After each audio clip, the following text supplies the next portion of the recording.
Então, bem-vindos a este novo episódio. Estamos quase a chegar à Semana Santa, à Semana Maior e ao Domingo da Páscoa. Padre Mendo, como é que estamos neste caminho? Vai intenso.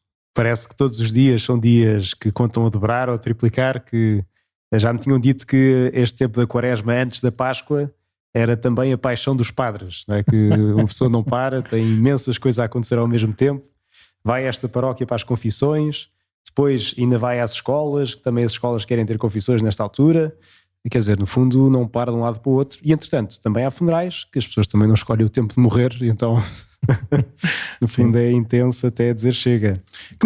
Mas bem, graças a Deus, é um tempo bonito. Também uma das coisas que ouvi foi que os padres não precisavam de fazer penitências quaresmais porque bastavam ser padres nesta altura, já era penitência suficiente, tal era a carga de ocupação e não é carga nenhuma, diga-se passagem, é um tempo extraordinário, né? Podemos ser quem somos e podemos servir quem mais precisa em todas as ocasiões. A agenda em si já é plena, já é cheia e depois a vida não para, por isso é muito bom nós podemos viver estes 40 dias que nos ajudem e que nos preparem para celebrar os 50 dias da Páscoa, que é isso também que convém a gente nunca se esquecer. Então o que é que andas a fazer nestes últimos tempos da Quaresma? Bem, já começámos aqui na Vigararia as jornadas penitenciais, portanto aqueles dias assim mais intensos de confissões em que os padres todos das paróquias vizinhas vão no fundo confessar. Portanto, acho que sexta-feira já fomos à parede e acho que fomos os dois, não é? Eu entrei, depois o padre Nuno substituiu-me a meio. Exatamente. E já que estivemos a conversar lá sexta-feira à tarde. Depois, que mais? Reuniões das jornadas também, que agora já voltam um pouco à carga, já vamos ter coisas mais concretas que se vão, bom, no fundo vão-se agora desenrolando, agora que o tempo parece que não, mas já está mesmo aí ao lado, já vão acontecendo. E no fundo depois a vida normal, que já em si já não é pouca coisa, não é? Bom ter uma vida normal. É. E o Padre Nuno, como é que vai?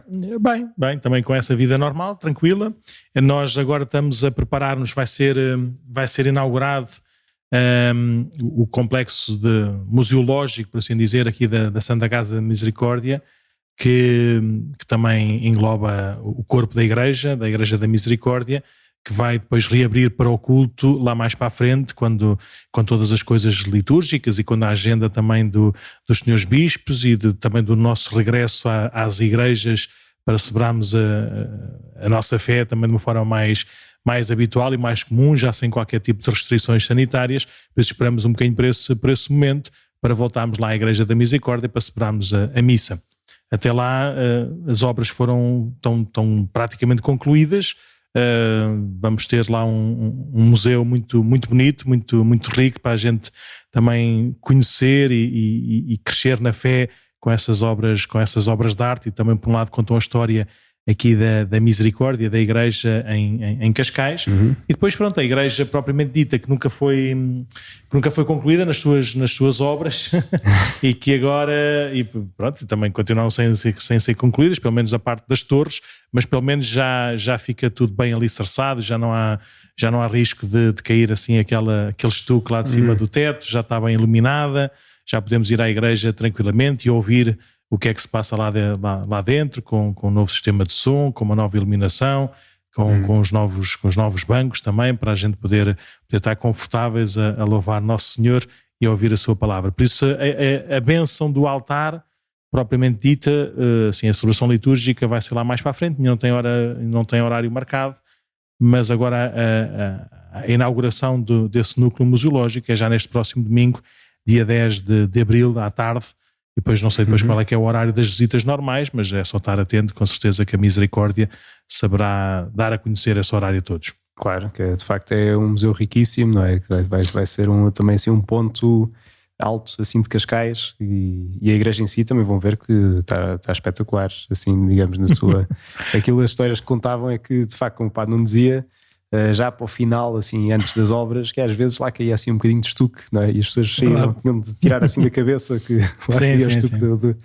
Sim, aquela é uma igreja que sempre foi usada pela paróquia e sobretudo pelas pessoas aqui do centro da vila, que iam a pé para a igreja, ou para aquelas pessoas que gostavam da missa um bocadinho mais cedo, para terem a manhã de domingo mais comprida. Por isso, aquela igreja sempre foi usada para nós celebrarmos a missa e também para os atos de culto normais da misericórdia propriamente dita. Mas, de facto, aquilo tinha vida e isso era o que dava luz e cor e tudo à igreja, mas pronto, já podia haver assim estes pequenos retoques, né? E que tiveram, ou seja, que as pessoas que forem lá agora, depois da inauguração, vão ver que está muito mais iluminada, está muito mais desafogada, está muito mais também centrada em Nosso Senhor e valorizado o património que lá estava. Por isso vai voltar a ser um sítio de culto por excelência aqui da nossa vila de Cascais e da nossa paróquia. E bem. Então agora, hoje estamos a gravar já na semana anterior à Semana Santa, por isso ainda marcados por este tempo da Quaresma, e hoje o Padre Mendo traz-nos aqui a nossa reflexão, um bocadinho daquilo que é a mensagem nuclear também deste tempo da Quaresma, um bocadinho para fazer a síntese e para nos ajudar a dar estes últimos passos, este sprint final para podermos chegar à Páscoa do Senhor ainda mais bem preparados, né, para com ele passarmos da morte para a vida. Então o que é que queres dizer hoje? O que é que nos queres dizer hoje? De facto é que nos últimos domingos, sobretudo quando ouvimos o Evangelho, vimos que foram evangelhos assim muito tocantes, não é? Daqueles fortes. Estás a falar de que evangelhos? O Evangelho do Filho Pródigo, por exemplo, não é? Que víamos este perdão do pai, apesar do filho ter andado por onde quer que seja, e ao mesmo tempo também o filho mais velho, que apesar de não ter ido de lado nenhum, parece que cá dentro aquilo não estava bem alinhado com a vontade do pai. Estamos a falar do capítulo 15 do Evangelho de São Lucas, não é? Das parábolas da misericórdia. Ainda bem que o padre não tem uma excelente memória, que isso é a minha memória para números e assim, só depois de bater muito. Se não for, acreditem que é lá perto. Pronto, mas eu tenho quase certeza que é Lucas 15. Sim. Depois, este domingo passado, ouvimos também o Evangelho da mulher adúltera apanhada em flagrante delito e que depois é apresentada a Jesus, a ver o que é que Jesus vai fazer. Isso é no capítulo 8 de São João, deixem já passar. Já não volto a dizer mais números nenhums, mas pronto, sabe, para as pessoas que quiserem. 8, 1 a 11, isso eu decorei. Então pronto. Então já sabem o capítulo 15 do Evangelho de São Lucas ou o capítulo 8º do Evangelho de São João, se quiserem reler e meditar ainda mais profundamente a partir deste podcast, já sabem que é nessa passagem. Então, filho pródigo e mulher adúltera. E mulher adúltera, e quer dizer, e todo este tempo da Quaresma em si, já normalmente é um tempo especialmente dedicado a duas coisas, que é a primeira, preparar aqueles que vão ser batizados, tanto que quem vai à missa das 10, normalmente ao domingo já ouviu os escrutínios próprios de quem vai ser batizado, e as preparações, receberam o credo, receberam o Pai Nosso, e foram apresentados no fundo logo no terceiro, se não me engano, foi no terceiro domingo da Quaresma, foram logo apresentados. Portanto, preparar para o batismo por um lado, e para nós que já somos batizados, no fundo voltar a essa, digamos, essa pureza batismal ou essa origem do batismo. Portanto, no fundo, convertermos-nos e voltarmos, digamos, àquela origem. E, portanto, para hoje, tínhamos pensado apresentar-nos aquilo, um bocadinho a gozar e, claro, entre aspas, o tríduo quaresmal, que é o que é olharmos primeiro para o pecado, não é? O que é isto que nos separa de Deus, por um lado, depois a conversão, portanto, voltarmos para o caminho de Deus, e depois a confissão, o sacramento que nos foi dado, então, por Deus, para podermos, então, concretizar, digamos, esta vontade de conversão e de voltarmos caminho ao Pai e recebermos o seu perdão. E então, no fundo, íamos debruçar-nos assim rapidamente, também assim em tom de conversa, não propriamente assim tão teoricamente, mas também com alguns exemplos e algumas histórias sobre estas três coisas: o pecado, a conversão e a confissão. E bem, portanto vamos começar se calhar por isso, pelo pecado, não é? Boa, isso aí eu percebo, está descansado. Na primeira pessoa, sei bem o que é. Então o que é que nós podemos saber do pecado, não é? As pessoas, sim, diz-me lá. Então, para este caminho da Quaresma, o primeiro ponto que nós temos de chegar, que no fundo é como aconteceu agora no Evangelho da mulher adúltera que ouvimos neste domingo, é que o pecado, não é? O afastar-nos de Deus não é uma coisa só daqueles que veem assim um pecado flagrante, claro, mas que todos precisamos de facto reconhecer o pecado e do perdão. Havia até uma historieta que eu li há pouco, que uma vez o Frederico Grande da Prússia foi visitar uma prisão em Berlim, e todos os presos que lá estavam aproveitaram para ir lá pedir e falar com o Frederico, a dizer: eu estou aqui inocente, não fiz nada de mal, aconteceu-me qualquer coisa, que eu fui posto numa armadilha, não tenho culpa de nada, toda a gente dizia isso, até que havia lá um no meio dessa prisão que estava lá sozinho, não suplicava por nada, e ele pergunta-lhe, então e tu não me vens aqui pedir nada? Diz, não. Então porquê? Então eu sou culpado, eu cometi um crime, foi este o tal crime, então és culpado? Sim, eu sou culpado e estou a cumprir esta pena justamente. E nesse momento o rei então diz, olha, se faz favor soltem-me este prisioneiro, porque eu não o quero junto de todas estas pessoas que são ótimas e que estão aqui dentro. Portanto, corremos o risco que esta pessoa venha aqui corromper todas as outras que são excelentes, são ótimas, e ele não, ele de facto, olha, ele diz que é um pecador, não é? Que ele é um criminoso, portanto está aqui mal, que o resto é tudo inocente. Portanto, reconhecer é importante, não é? Que se nós não reconhecemos, é o primeiro passo para nós depois não podemos também fazer um processo de cura, não é? De conversão. E esse é sempre o ponto mais importante. Mas às vezes o reconhecimento é muito genérico, não é? Toda a gente reconhece que é pecadora, assim, em sentido lato, não é? Em sentido genérico, porque olha para a sua vida e percebe que não é totalmente perfeita, ou pelo menos não é sempre totalmente perfeita. O que estás a dizer é um bocadinho diferente, é reconhecer. Sim. De facto, não é? Reconhecermos de facto o pecado e também a necessidade que nós temos de perdão. Sim, mas objetivamente, ou seja, daquilo que é a nossa experiência concreta, não é? Sim, ou seja, da minha vida eu vejo que eu preciso do perdão. Não é uma coisa para os outros, mas uma coisa para mim em concreto. E, aliás, havia também o professor César das Neves num livrinho que escreveu sobre os contos de Páscoa. Escreve também como nós também muito facilmente pomos fora esta necessidade que temos, porque no fundo caímos num mal que pode ser as duas perdas do perdão, que ele chama assim, que é por um lado dizer que vou ver aqui se encontro no livro que agora não encontro eu. Existem duas formas de destruir a misericórdia, não é? A Quaresma é um tempo de misericórdia, é um tempo de voltarmos para Deus, e Deus quer estar do nosso lado para nós vivermos uma vida mais cheia, mais plena. Ele diz assim: estas duas formas de destruir a misericórdia são eliminando o pecado e eliminando o perdão. Estas são precisamente as duas atitudes mais comuns nos dias que correm, diz ele. Numa menor quantidade de situações, não vemos mal nenhum. Naquelas em que se o vê, não há desculpa possível. Portanto, dizemos logo, não, estes aqui são os criminosos de guerra, portanto não têm qualquer tipo de perdão possível. Portanto, dizemos, não há perdão possível. Portanto, classificamos logo como imperdoável e não há qualquer caminho de reconciliação. E por isso, agora diz outra vez o professor, as ações do próximo ou são indiferentes ou são intoleráveis. O que nunca são é censuradas e perdoadas. Portanto, as duas coisas em conjunto, uma pessoa perdoar e censurar, isso nunca acontece. Ou se encaixa na compaixão genérica do Buda ou na justiça impiedosa do Aristóteles. O que nunca se faz é combinar o repúdio do pecado com a compaixão pelo pecador. E depois, ele dá assim alguns exemplos concretos que diz: o resultado está à vista.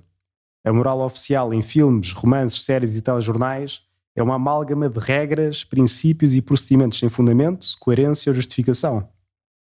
E passamos do libertarismo mais acéfalo para um moralismo totalitário sem lógica nem razão. Enquanto por um lado o aborto e o adultério passam de crimes a direitos, enquanto o tabaco e touradas passam de hábitos a infâmias.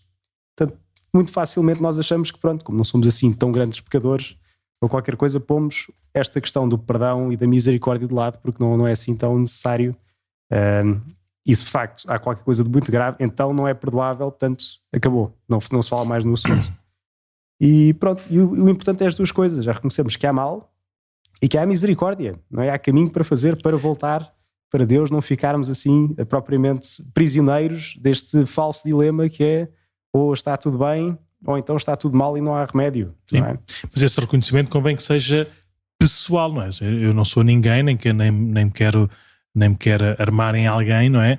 A pensar que o outro é assim ou que o outro é assado. Ou seja, esse reconhecimento da falta, não é? E essa confiança que somos perdoados é um caminho pessoal, é um caminho interior, sobretudo, não é?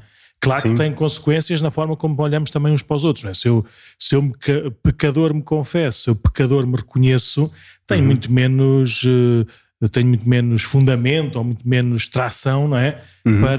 Para condenar os outros. Eu tenho mais que fazer, não é? Então os outros são iguais a mim, não é? Por isso, se eu reconheço o meu pecado e se eu me perdoo, se eu perdoo, não, se eu peço perdão a Deus, também eu posso ter a mesma atitude em relação aos outros, de reconhecer também que, embora pecadores, também são merecedores, se assim o desejarem, do perdão infinito Claro, de Deus. é como uma daquelas orações que nós fazemos agora neste tempo da Quaresma, que somos uma igreja santa e penitente. Ou seja, estamos todos a caminho. Não há aqui ninguém que seja já perfeito e não há aqui ninguém que seja já completamente perdido. Isso não existe. Aos olhos de Deus, de facto, há sempre este caminho de misericórdia e que Ele quer fazer connosco. Não nos deixa abandonados e, portanto, não deixemos nós também o nosso coração duro para dizer que, olha, para aquilo já não vale a pena, não é? Mesmo aqueles casos mais públicos, no meio da guerra, a dizer não, para isso não há perdão. Há perdão, sim senhor. Temos de dizê-lo também, sim, sem medo e sem qualquer tipo de barreira da nossa parte. Há perdão também para quem publicamente faz assim grandes pecados. Então, mas o que é o pecado? Então, assim. O pecado. Nós fomos feitos com propósito.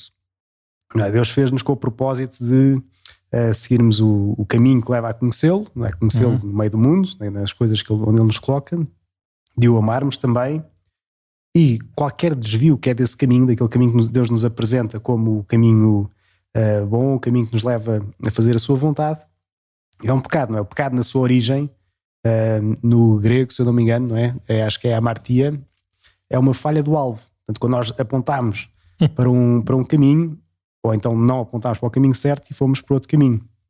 Há até um dos salmos, é logo o Salmo 2, que apresenta-nos a vida como dois caminhos, não é? Que é o caminho da vida ou o caminho da perdição. O pecado é quando nós fazemos qualquer coisa, ou pensamos, ou qualquer ato que sai da nossa parte, aponta para aquele caminho que não é o caminho de Deus, que não é o caminho da vida. E portanto, no fundo é um mal e acaba por ser uma ofensa a Deus, porque Deus fez-nos com propósito. Nós dissemos, olha, muito obrigado, mas vou seguir pelo outro caminho porque assim decidi da minha parte. Mas então, na prática, estamos sempre a pecar, não é? Porque além do seguir um caminho errado, às vezes também podemos podemos não seguir o caminho certo, não é? Podemos, por isso, simplesmente ficar parados, ficar quietos, não é? Mais ou menos como aquela parábola dos talentos, em que aquele que recebe um talento não faz nada e é o condenado, não é? Porque em vez de pôr a multiplicar aquilo que recebeu, não é? Em vez de viver e seguir esse propósito, esse caminho, fica parado. Ou às vezes, seguindo esse propósito, esse caminho, não o fazemos tão bem como podíamos, ainda não chegámos à meta. Por isso, eu costumo dizer um bocadinho na brincadeira a toda a gente que tudo aqui na nossa vida é pecado, porque ainda não estamos no céu. Pode não ser uma ofensa, pode não ser um erro gravíssimo, não é? Mas podemos fazer sempre mais, podemos fazer sempre melhor. Sim. Então como é que é? Se é tudo pecado, como é que a gente lida com o pecado? Nem tudo é pecado, como é lógico. Sim, mas eu percebo o que é que o Padre não diz, que é, de facto, quando estamos no caminho é normal que às vezes por qualquer coisa que temos cá dentro, qualquer preguiça, quer dizer, desviamos do caminho de vez em quando com coisas pequeninas, não é? Se todos os dias fazendo o exame de consciência e percebemos que podemos melhorar, significa que ainda há esse pecado em nós. Sim, e no fundo estamos todos os santos são isso. Todos e estamos os santos a confirmar aqueles... a Sagrada Escritura que diz também, olha, todos são pecadores, não é? Portanto, nós somos mesmo isso. Todos os santos são aqueles que não se cansam nem descansam no pecado e continuam, não é? Neste caminho de conversão permanente. Mas o que diz também é bom sublinhar que esta vontade de não pecar, que não seja uma coisa para nos paralisar. Claro. Nós não somos feitos para não pecar, não é? Mas somos feitos para seguir este caminho da vida. Sim, para amar. Seguir o caminho da vida, não podemos ficar parados a dizer não vou fazer isto porque senão não vou pecar, não é? De facto, a pessoa tem de fazer aquilo para o qual foi chamado. E seguir o caminho implica caminhar, não é? Não é ficar parado à espera que o mal não aconteça, porque só ficar parado já pode ser em si um erro, porque Deus não quer que nós fiquemos parados, não é? Quer que caminhamos. Somos feitos para mais, não é? Para ser santos. Então, que diferenças é que existem nos pecados? Ou seja, no catecismo ou na doutrina, nós até temos assim alguns nomes para os pecados, não é? Sim, então há essencialmente assim uma distinção importante, não é? Que o catecismo apresenta, é assim, os pecados mais leves são o que se chamam os pecados veniais, que são aqueles que, pronto, que uma pessoa sabe que lá está, são as pedras ao longo do caminho, não é? ou as pequenas falhas ao longo do caminho que acontecem por distração ou por o que seja, o nosso coração não estar plenamente identificado com o Jesus, com o coração de Jesus.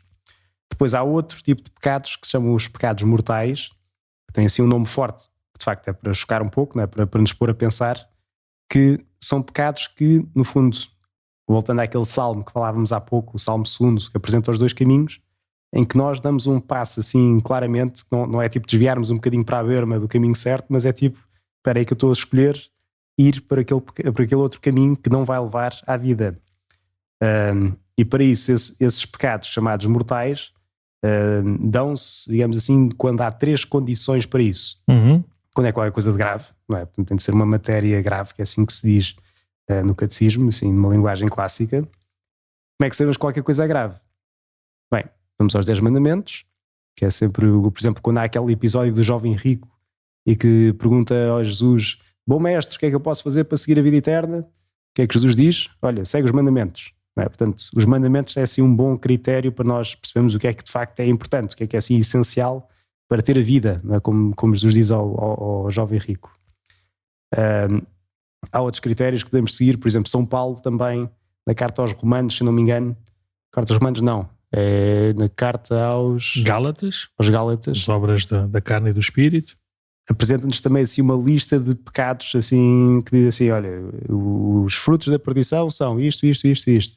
E aparece assim uma lista também de pecados que sabemos que se ele diz que são graves, então só é porque são graves, não é? Portanto, 10 mandamentos, ou ler São Paulo, que ele também vai dando assim algum critério concreto e assim objetivo. Portanto, matéria grave é um dos pontos. O outro ponto é uma pessoa ter plena consciência do que é que está a fazer. Ou seja, eu sei que eu estou a fazer uma coisa que não é boa, não é? Eu sei que isto é um copo cheio de veneno, mas até está fresquinho, e sei que isto não faz assim tão mal, é só um daqueles venenos assim mais ou menos, e que vou continuar mais ou menos bem, vou ter agora aqui um bom momento, e portanto vamos lá beber, porque agora sabe bem. Eu sei que depois vai fazer mal, mas pronto. E depois, plena consciência, portanto saber o que é que se está a fazer, e ter intenção. Portanto, eu quero isto, não estou a ser forçado, não estou a ser coagido para fazer esta ação. E pronto, e quando de facto uma pessoa tem estas condições, né, quando uma pessoa diz, olha, eu quero uma coisa má, que é uma coisa grave ainda por cima, e sei o que é que eu estou a fazer, então é o que se chama um pecado mortal, que é aquele que nos separa deste caminho da vida, não é? Que nos põe, e que depois, para voltarmos lá, já vamos ver daqui a bocadinho à frente, que de facto, mais uma vez, Nosso Senhor quer a misericórdia, não é? Quer que nós voltemos ao caminho certo, mas para isso temos de também dar o passo do arrependimento. Pecado venial, que é outra categoria de pecado. Então, mas o pecado, o pecado mortal é isso, tem que ter esses 3 itens, não é? Mas quando falta algum, não deixa de ser grave, mas o facto de não ter consciência, se calhar alivia um bocadinho a gravidade da culpa, não? Sim, claro, quer dizer, isto são categorias para nos ajudar a pensar e para ajudar a perceber, espera aí, isto é uma coisa importante. Claro. Espera aí que se calhar estou a pisar o risco, não é? Sim. Depois, claro que interiormente há sempre muitas condicionantes, não é? Sim. A pessoa até pode não saber. Imaginem, por exemplo, que uma criança pisa uma hóstia consagrada. Sim. Por exemplo, uma hóstia consagrada é o próprio Jesus, não é? Sim. Pode ser uma coisa grave.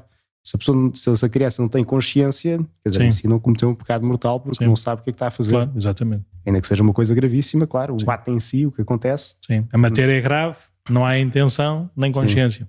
Pronto, por exemplo.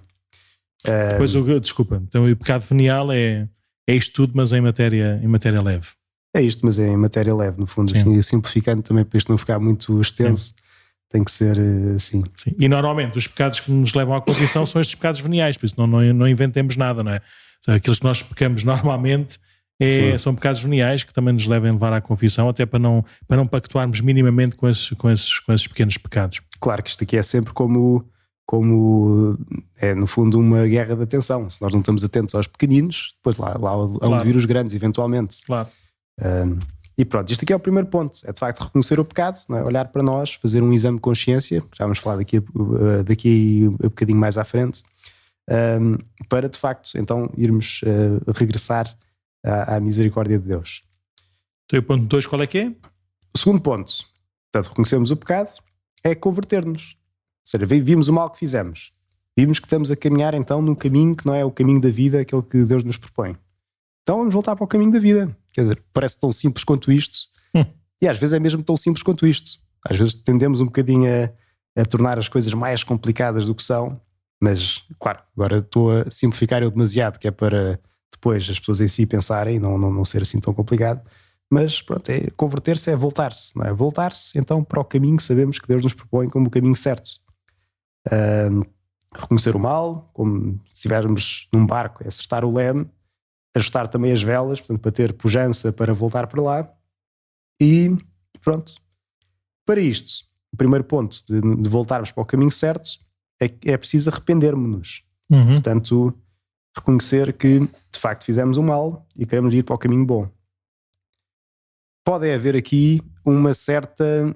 não sei se acontece com o Padre Nuno, mas às vezes nós cruzamos com isto, que uma pessoa pode eventualmente paralisar-se neste processo, não é? Que até quer seguir uma vida boa, não é? Quer seguir um caminho à luz de Deus, mas às vezes paralisa-se porque diz: epá, eu até quero seguir esse caminho, mas não estou assim profundamente arrependido. Tipo, não tenho até as entranhas do meu coração esta certeza de que eu nunca mais voltaria a fazer isto, e de certeza que tenho muita pena de ter ofendido a Deus. Às vezes paralisamos por causa disto, que achamos que para nós voltarmos para o caminho certo, ou pelo menos começarmos a encaminhar para o caminho certo, precisamos já de ser quase um santo no céu e que já não há qualquer tipo de malícia no coração, não é? Que não há qualquer mal nenhum no coração. Sim. É muito engraçado que no ato de contrição, o ato de contrição é uma oração que não é como o Pai Nosso, ou seja, não é uma oração que a gente aprende de Jesus e por isso devemos dizê-la exatamente como Ele nos ensinou. O ato de contrição é uma oração que a gente pode fazer e que aprende na catequese e que aprende com os nossos pais, e há muitas formas de ato de contrição e não é obrigatório usar uma ou outra, até se pode fazer à vontade, não é? Consoante uma oração pessoal de cada penitente.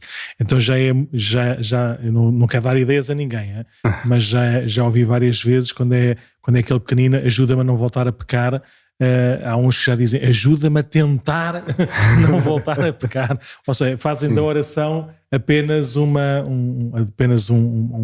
palavra, uma intenção que nasce de nós, em vez da oração ser aquilo que Deus também nos diz, aquilo que Deus nos comunica, e é para isso que Ele também se joga na nossa vida, é para isso que Ele morreu na cruz. Por isso, Nosso Senhor o que quer é que a gente não volte a pecar, ponto. A nossa medida e a nossa meta deve ser essa. O céu é onde já não há pecado, por isso nós devemos esforçar-nos, convertermos, não é? Para desejarmos de tal modo isso, que quando reconhecemos que não é, voltamos outra vez à casa de partida, ou voltamos outra vez à casa de chegada e procuramos ficar por lá. Portanto, não paralisamos, não é? Sim. Vemos, isso aqui o que eu fiz é mau, mas se calhar até gostei, se calhar até foi bom naquele momento, não é? Portanto, não sei se estou mesmo arrependido. Mas pode não ser um bem completo, sabe? Isso é o mais difícil de... Um bem completo, claro, que nós reconhecemos, que sabemos que estamos a falar sobre o assunto, já é um primeiro ponto a dizer: espera aí que há aqui qualquer coisa que eu sei que não está... Mas basta nós termos aquilo que nós chamamos, e aqui vamos fazer mais uma distinção daquelas de catecismo, que é uma contrição imperfeita, ou seja, que nós estamos arrependidos ainda que esteja aqui qualquer coisa que ainda nos agarra, é isso que nós fizemos. Basta isso para nós irmos poder nos confessar, não é? Para nós podermos ir pedir perdão dos pecados e sermos perdoados mesmo, não é? Se nós olharmos para aquela parábola do filho pródigo, podemos ver um bocadinho esse movimento quando o filho está a comer, ou nem sequer come lá as bolotas dos porcos, e diz: vou voltar, vou dizer que não sou digno de ser chamado filho, mas quero ser trabalhador. Ou seja, aquilo que ele volta para a casa do pai não para ser filho, mas para ser trabalhador e poder comer as bolotas dos porcos à vontade, não é?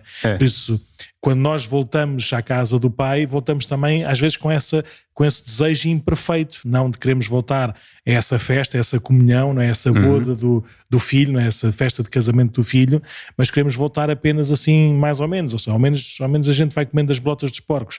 E é um bocadinho também, se calhar podemos ver nessa imagem ou nessa história de Jesus, um bocadinho a definição desta contrição imperfeita, que é: eu não desejo, ou não sei desejar, ou não acho que seja possível desejar ou querer esta comunhão total com o Nosso Senhor, mas pelo menos quer sair daqui, não é? Pelo menos não quer viver assim neste pântano. Isto às vezes até pode chocar um bocadinho as pessoas, mas às vezes até o medo pode ser um primeiro passo, não é? Claro. Às vezes Deus também age pelo medo e diz: pá, vê lá que isto aqui é mau, não é? Então como é que a gente educa as criancinhas também? Olha, vê lá se faz isto. Para não pôr as mãozinhas lá nas tomadas. Agora já ninguém apanha choques, mas no meu tempo ainda apanhava choques quando punhamos lá as mãozinhas nas tomadas. Ou outra coisa qualquer, ou seja, a gente põe um bocadinho de medo, não é para a pessoa viver com traumas e assustada, mas para a pessoa ter noção de quando vai por ali, não é? Pode fazer mal a si próprio. Sim. Aliás, o catecismo, eu vou ler este ponto, que é o ponto 1451, que fala disto, que é a atrição. E diz assim: a atrição nasce da consideração da fialdade do pecado ou do temor da condenação eterna e das outras penas de que o pecador está ameaçado. No fundo, é uma contrição por temor, por medo. Um tal abalo da consciência pode dar início a uma evolução interior que será levada a bom termo sob a ação da graça pela absolvição sacramental. No entanto, por si mesma, a contrição imperfeita não obtém o perdão dos pecados graves, mas dispõe para obtê-los no sacramento da penitência. Ou seja, mesmo se nós não estamos assim arrependidos até as entranhas, é-nos dado o perdão, não é? É um primeiro passo para depois caminharmos e, no fundo, Nosso Senhor ir também convertendo-nos, não é? Ir mudando o nosso coração para perceber que aquele mal agora só me parecia um bocadinho mal, ou um bocadinho nada aos meus olhos, é que eu percebia o mal todo, mas depois tinha ali muitas coisas que eu gostava e queria ficar lá. Não, depois ao longo do caminho Nosso Senhor vai fazendo o caminho interior e vai convertendo aquilo que é preciso converter. Mas o primeiro ponto é este, é reconhecer isto é o mal, e eu ainda que não tenha todas as forças para o combater, eu sei que agora eu quero isto, quero voltar para o caminho da vida. Pronto, isto é a contrição imperfeita, que de facto é necessária, e depois necessário nós confessarmos os pecados para ter esse perdão.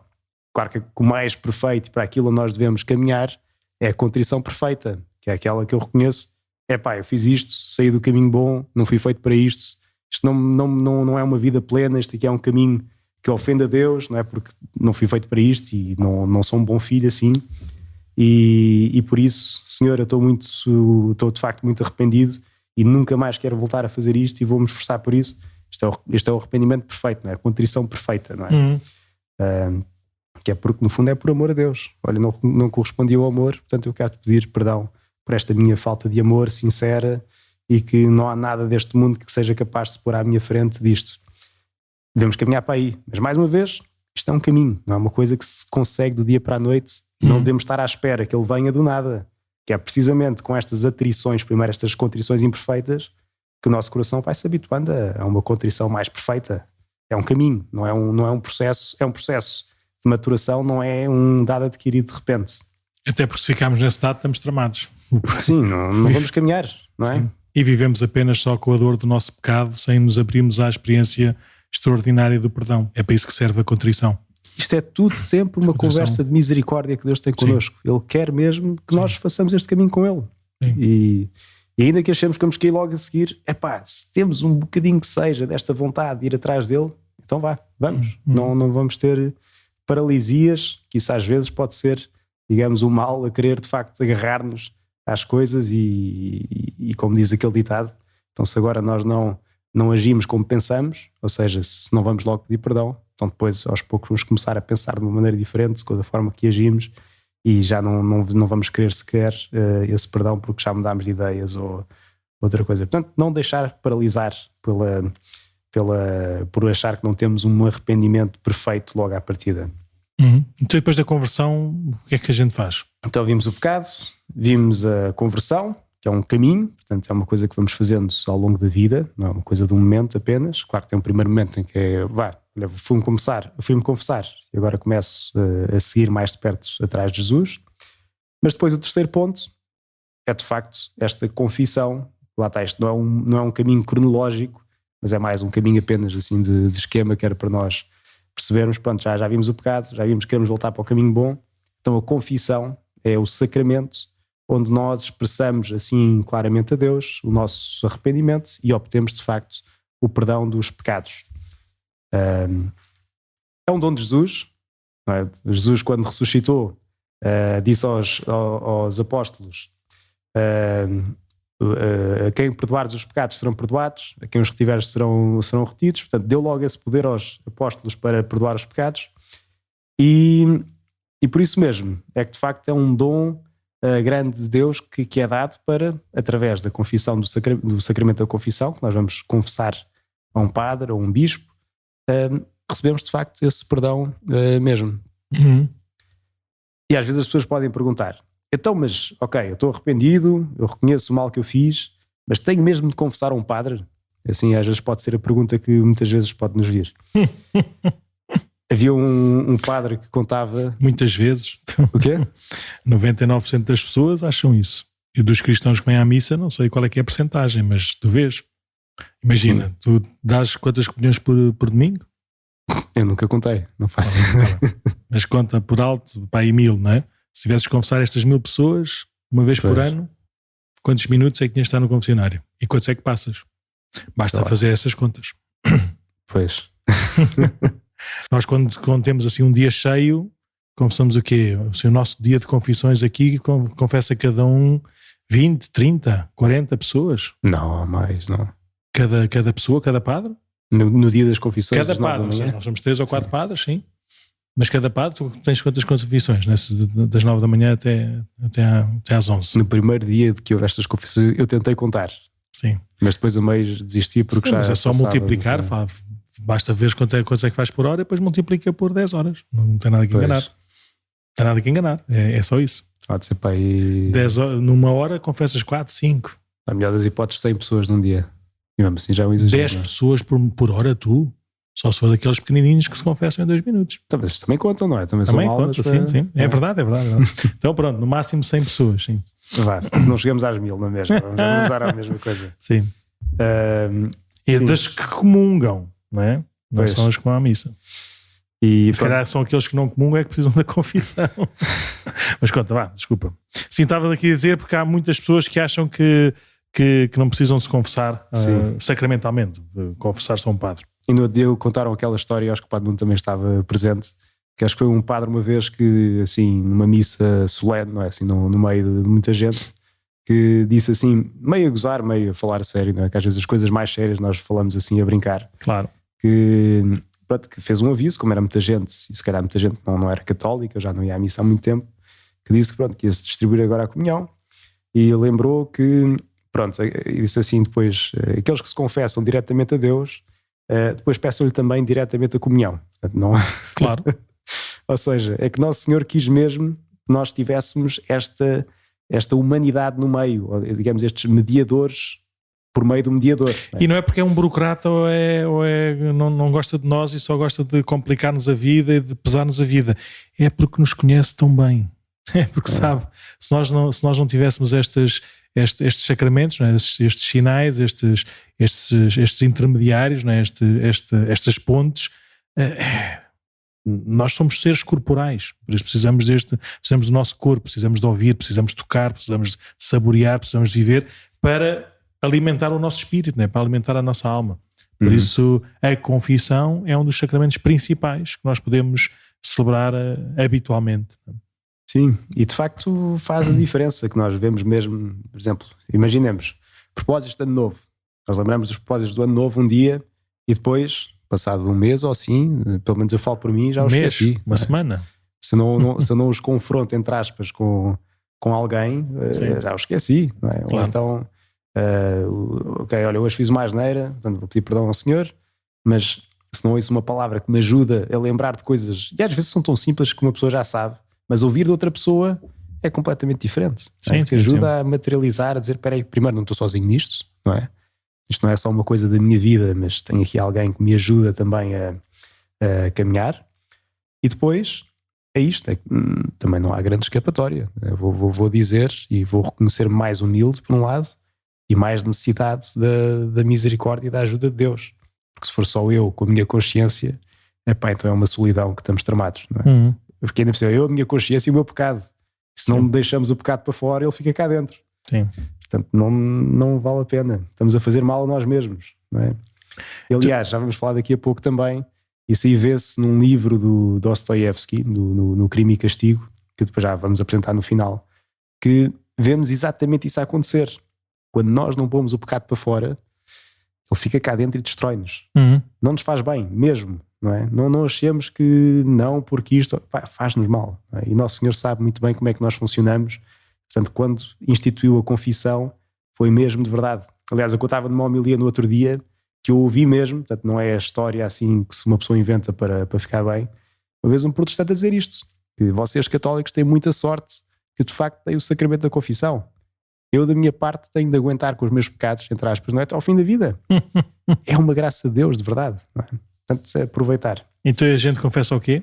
Então o que é que confessamos? Confessamos os pecados graves, não é? Aqueles que falámos há pouco. É que a maior parte dos pecados que eu estou brincando, não é nada. Eu não digo nada dos pecados que eu ouço, mas há muitos daqueles que confessam, os meus pecados são que não tenho pecados. Os de todos os dias também. Às vezes ou assim, são os pecados de todos os dias, são não pecados, sim. Mas pronto, sim. Então o que é que a gente deve confessar? Mas também esse é bom confessar, ou seja, confessamos o que nós de facto tivermos no coração, assim, pesados, não é? Mas vamos ver o que é que diz o catecismo, se calhar, e depois falamos um pouco mais. Diz também no ponto 1456, depois podem ir ver em casa se quiserem. 1456, é fácil. Os penitentes devem, na confissão, enumerar todos os pecados mortais, já vimos há bocado que é um pecado mortal, de que têm consciência após se terem seriamente examinado, mesmo que tais pecados sejam secretíssimos e tenham sido cometidos apenas contra os 2 últimos preceitos do Decálogo. E eu achei isto muito interessante, por acaso já não li isto há imenso tempo. Porquê? Quais é que são os 2 últimos preceitos do Decálogo? É de facto não cobiçar o próximo e guardar a castidade nos pensamentos. Portanto, são 2 coisas secretas do coração.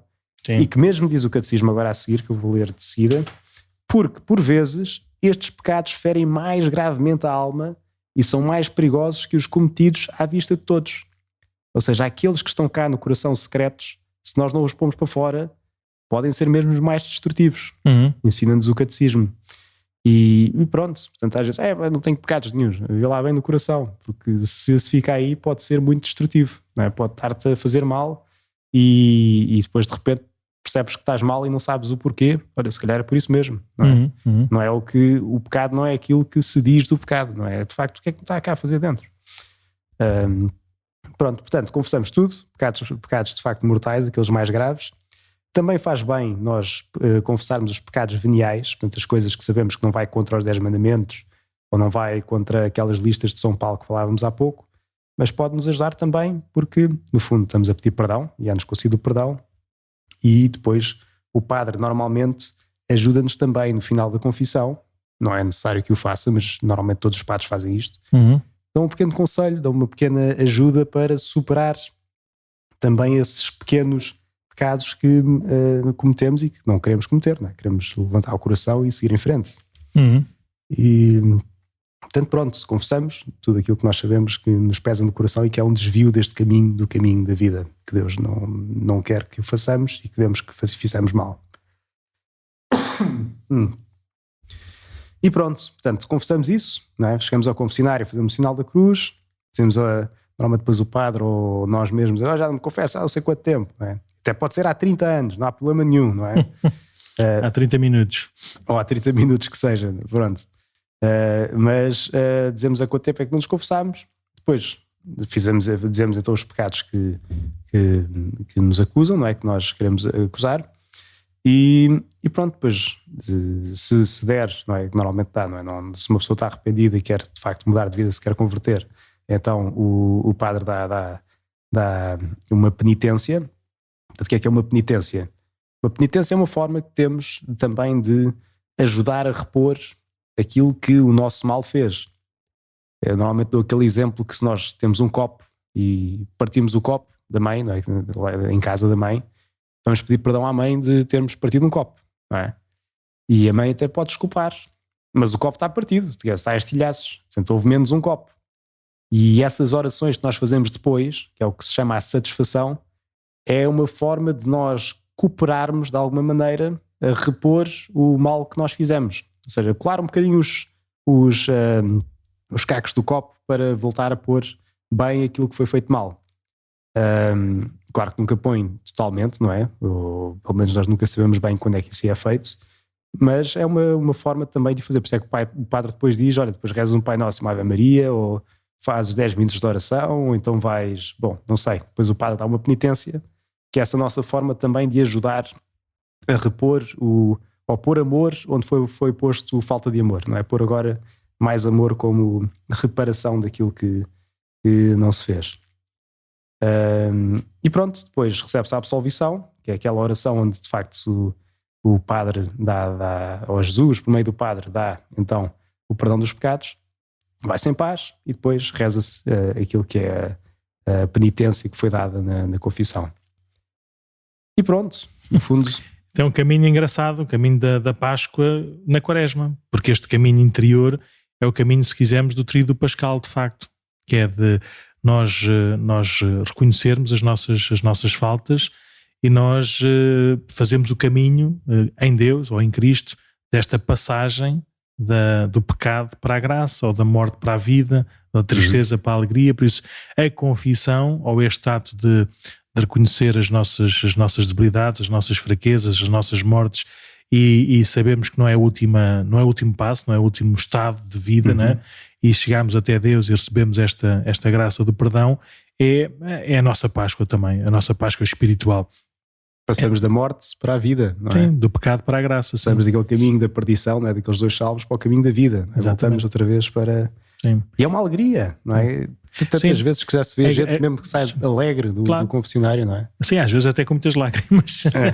Mas sim, mas é por isso é que a Igreja tem como um dos preceitos para todos os cristãos a confissão ao menos uma vez por ano, mesmo que não haja pecados mortais e só haja pecados veniais, e que a própria prática da caridade, a oração, o exame de consciência, os outros sacramentos ajudem-nos a ter uma vida equilibrada e uma vida sã, saudável, não é?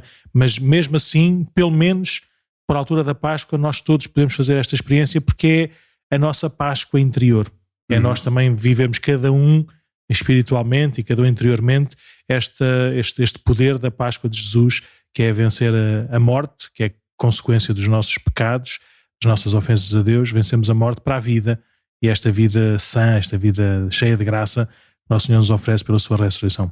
Mesmo. E só para terminar esta parte, que depois já vamos ver então os livros que falámos, e depois uma ajuda também para viver esta Páscoa pessoal na Quaresma.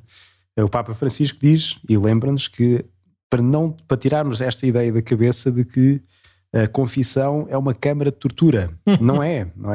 A lógica é o oposto de um tribunal, a lógica é o oposto de uma câmara de tortura. Porquê? Porque somos nós que nos vamos acusar e recebemos o perdão de Deus. Não somos nós que somos levados ao tribunal e que somos condenados. É o contrário, não é? Sim. Somos nós mesmos que vimos e recebemos o perdão. Há mais alegria no céu por um só pecador que se arrepende do que por 99 justos que não precisam de arrependimento. Este é o apanhado final que Jesus faz no final de cada parábola da misericórdia, nomeadamente da parábola do filho pródigo, não é? Termina a dizer exatamente isso. Há alegria no céu, e uma alegria completa, uma alegria inteira, que se espelha também aqui na terra e na vida, na alma de cada um, essa alegria do pecador que se arrepende e volta à casa do Pai.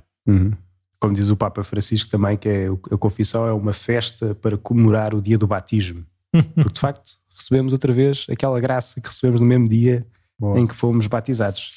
Então, Padre Mendo, nós já estamos aqui a falar há muito tempo, e se calhar quase que é pecado, não, pode ser um pecado venial, mas quase que é pecado. Então, para terminar, quais é que são assim, as sugestões que queres dar aqui a quem nos ouve? Então, isto é mais um romance, não é? Mas eu falo, pelo menos por mim, é um dos meus livros preferidos, ou pelo menos dos que eu gostei mais.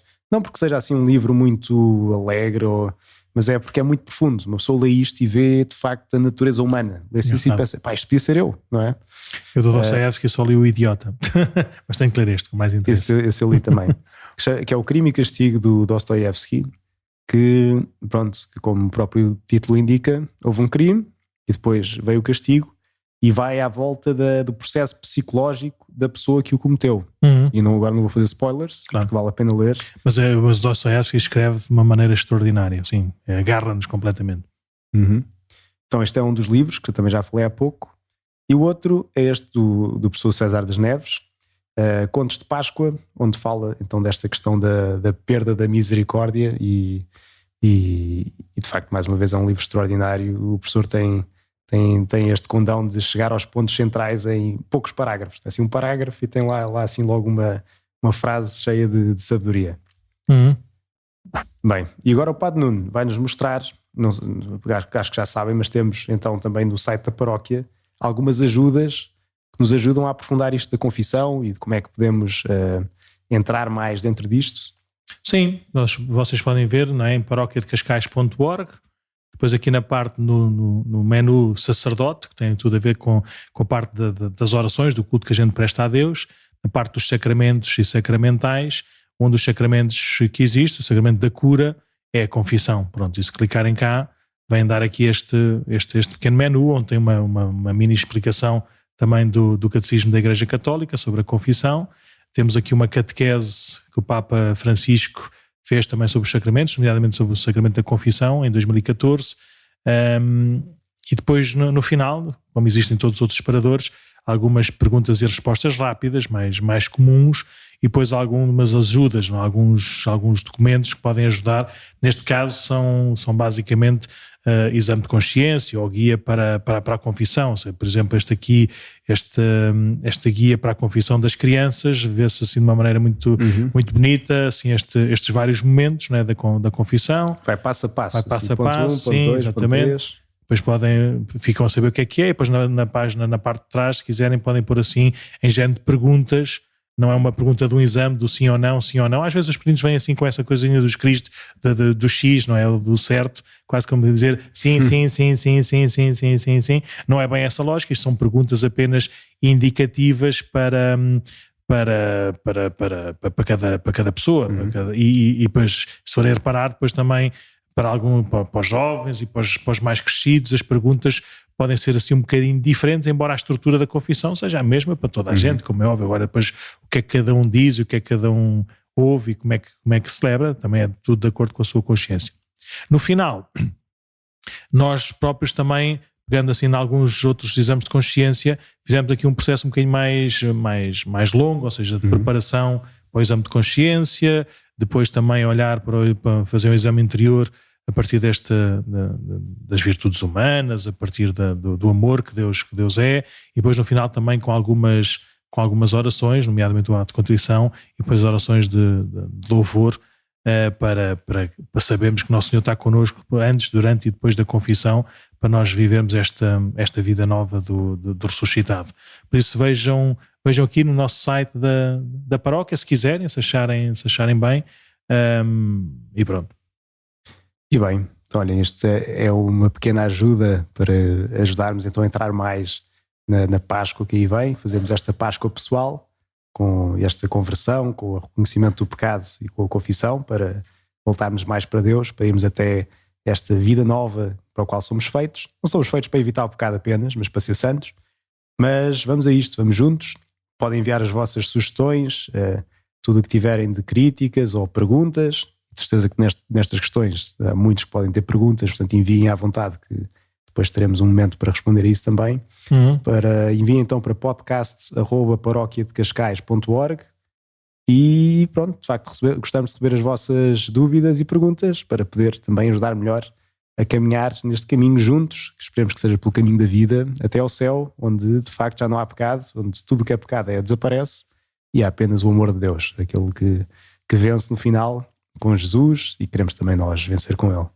Então vá, boa semana a todos, são uma santa semana, está aí mesmo a chegar. Está aí mesmo, é já daqui a 3 dias desde que isto saia. Exatamente. Vamos a isso. Vamos.